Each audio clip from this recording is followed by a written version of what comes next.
E aí, moçada, bom? Então tá bom. Foi engraçado quando eu tive a ideia desse vídeo. Eu tava, assim, pensando, né, em como a minha vida é hoje. As coisas que eu gosto, as coisas que eu trabalho. E hoje a minha vida gira em torno do cavalo. Eu tenho um canal de cavalos, onde eu falo sobre cavalos. Meu Instagram é todo de cavalo.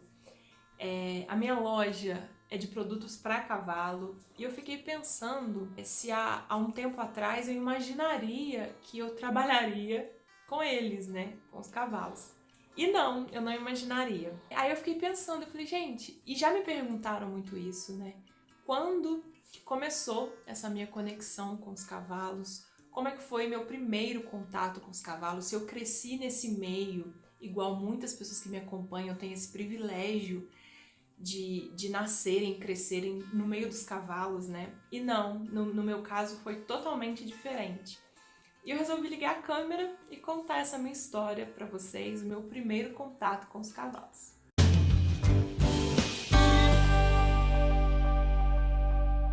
Quando eu volto lá atrás, na minha infância, eu não consigo me lembrar de muitas coisas, né? Quando a gente vai ficando adulto, a gente acaba esquecendo muita coisa que a gente viveu. E o que fica mesmo são coisas que realmente nos marcaram por algum motivo.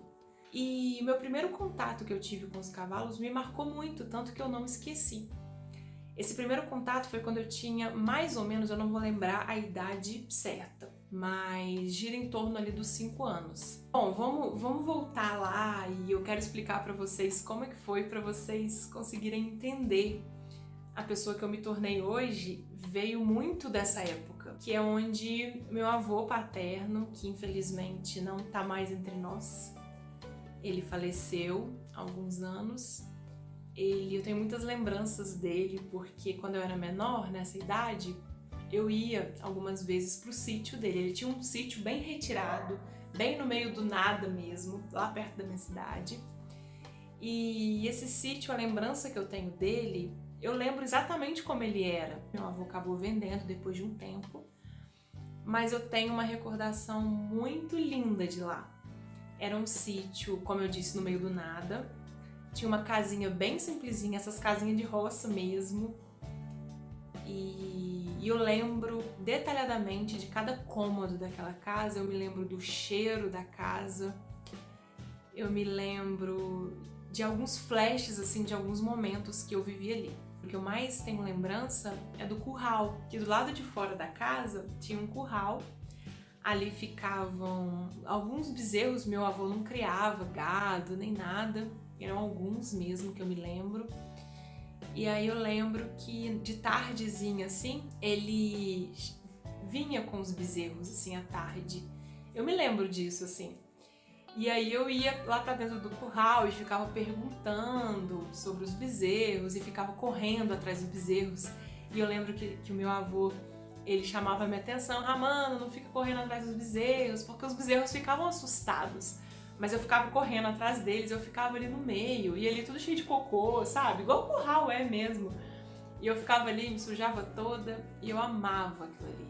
Eu morava em cidade, minha vida não tinha nada a ver com aquilo ali, mas quando eu ia pra lá, eu me encontrava, eu me sentia muito bem ali no curral. Eu lembro de ter ido lá algumas vezes, mas numa determinada vez, eles chegaram com a égua do meu avô. Meu avô tinha uma égua. O nome dessa égua era Serena. E meu avô me contou que ele teve algumas éguas durante a vida dele e ele não mudava o nome. Ele sempre colocava o mesmo nome nas éguas, que era Serena. No caso dessa Serena que eu conheci, era uma égua pangaré. Ela era branca. Lá no sítio do meu avô não tinha cocheira, piquete, não. Ela ficava no pasto e tinha bastante terra, então ela ficava lá pra cima no pasto. Um dia coincidiu deles chegarem na égua, ela estava selada, e meu avô me chamou para poder me mostrar a égua. Ah, mano, vem cá pra você ver. E eu lembro exatamente o momento. Claro, eu já tinha visto cavalos, mas não tão próximo assim, porque eu vivia na cidade. Eu lembro do cheiro, eu me lembro da sensação, eu era bem pequenininha. A égua não era grande, pelo que eu me lembro, mas pra mim ela era muito grande, porque eu era muito pequena. E assim, eu fiquei deslumbrada. Mas ao mesmo tempo, fiquei com um pouquinho de medo. Meu avô perguntou: ah, você quer montar? Aproveita que ela tá com a sela e tal. E eu meio que fiquei com um pouquinho de medo, mas aí logo eu perdi o medo e falei, não, eu quero montar. E aí eu me lembro de quando eu subi nessa égua, que eu olhei assim pra baixo e eu vi, né, eu me senti muito, muito grande, muito importante. E foi uma sensação, assim, maravilhosa. Aí meu avô falou, você quer andar? Aí eu achei que o meu avô ia me puxar, né? Eu falei, ai, vô, quero. Aí ele falou, ó, então você vai fazer assim, se você quiser virar pra cá, você puxa a rédea pra cá. Se você quiser virar pro outro lado, você puxa pro outro lado. Se você quiser que ele para, você puxa pra trás. Se você quiser que ela anda, você toca ela e faz assim. E eu me lembro do meu avô me explicando isso. E ele simplesmente me deixou lá em cima da égua, não lembro, ele saiu pra fazer alguma coisa e me deixou lá em cima da égua. Só que na minha cabeça, de uma criança de 5 anos, eu misturei todas as informações dele na minha cabeça. E aí a égua começou a andar comigo e eu comecei a ficar apavorada, eu teria que frear, mas eu não sabia, né? Então, em vez de frear, eu comecei a sacudir a rédea e ela começou a andar mais e mais e mais. E eu, desesperada, comecei a gritar e eu tava um pouco longe da casa e ninguém vinha para poder me ajudar. E eu comecei a gritar e a égua não parava e de repente, gente, eu lembro muito bem que lá tinha um silo. E era muito fundo esse silo do sítio do meu avô. Era muito fundo mesmo. E ele tava vazio. Assim, pra vocês terem uma ideia, é da altura de uma casa, um silo. É um buraco no chão, né? E aí a égua foi andando em direção ao silo e eu comecei a gritar muito, vô, e comecei a chorar e sacudindo a rédea. E o cavalo indo, a égua indo, né? E aí, de repente, ela parou quando chegou no silo. E aí, gente, ela parou, que eu olhei assim, aquela altura toda, eu fiquei desesperada, eu comecei a chorar, eu não conseguia descer da égua. E aí meu avô veio, tadinho, desesperado, e eu chorando, ele, calma, mano, não precisa chorar. E aí eu fiquei meio traumatizada. Eu lembro que eu queria descer de qualquer jeito, eu comecei, me tira daqui, e desci. Mas pensa, o trauma de uma criança, né?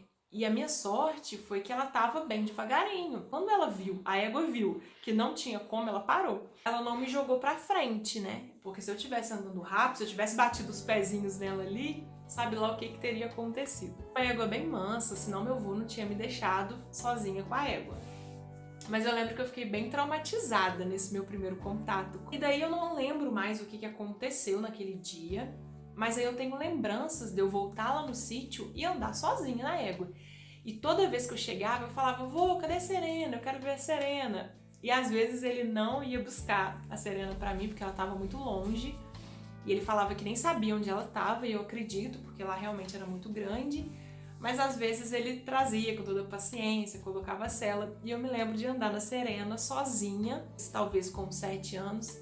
Sozinha, assim, lá tinha uma estradinha, eu me lembro perfeitamente, tinha uma estradinha que levava até lá na porteira, e eu andava nessa estradinha sozinha, e era impressionante, e todo mundo ficava assim, gente, como é que pode, né? Uma menina da cidade ter essa conexão e gostar de montar a cavalo. E aí depois da Serena, eu não me lembro o que aconteceu com a Serena. Naquela época, gente, e na roça ainda, as pessoas não criam cavalos assim como a gente cria, né? De ter aquele cuidado, aquela coisa de ter o cavalo sempre por perto. Os cavalos ficavam no pasto, eles iam lá, pegavam o cavalo quando precisava, depois soltavam o cavalo de novo e lá ele ficava por muitos dias, comendo pasto, bebendo água, pra lá. Então eu não sei o que aconteceu com a Serena, eu me lembro que em determinado momento não tinha mais a Serena. Então eu não sei se meu avô vendeu, se ela morreu.